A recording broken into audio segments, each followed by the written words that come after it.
атыраудың диалектінен немесе жалпы батыс диалектінен қандай бір жақсы көретін сөзіңіз бар, ұнайтын? Қойшиш. Есіме тек боғауыз сөздер түсіп жатыр. Батыстағы айтатын жоқ, есімде жоқ. Көшиш, нағылдып тұрсын, құрсын, бола қош деген сөздер айтылады, жиі қолданылады. Солардың мағыналары қандай?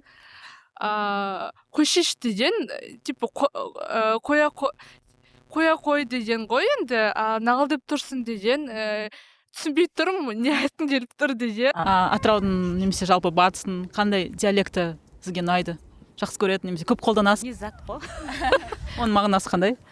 Не болды деген сияқты ғой, типа не болды, жайма деген сияқты ғой. Соны біз білмеймін, өзіміз көп қолданамыз сол сөзді, не зат дейміз.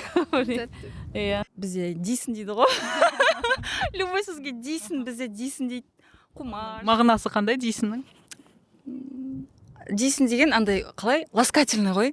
Мысалы, апарасың ба дейсің да, деп андай ласкательный ғой, типа сен андай грубо айтпай кішкене андай не істеп жүресің да, алдап дейсің да. Ойын қылдырып. Иә, ойын қылдырып, сосын құмаш дейді мысалы. Қуасың ба деп андай. Оның бәрі негізі білдірген кезде ана может обидно болып қалады шығар, өзімізге үйренгішті мысалы. Қуасың ба, құмаш. Мен көбінесе тыныш па деймін. Тыныш па деп сөйтіп айтамын өзім. Білмеймін, енді басқа жақта оны қолдана ма? Көп қолданатын. Так, барып келшеш, жеш, сөйтшеш.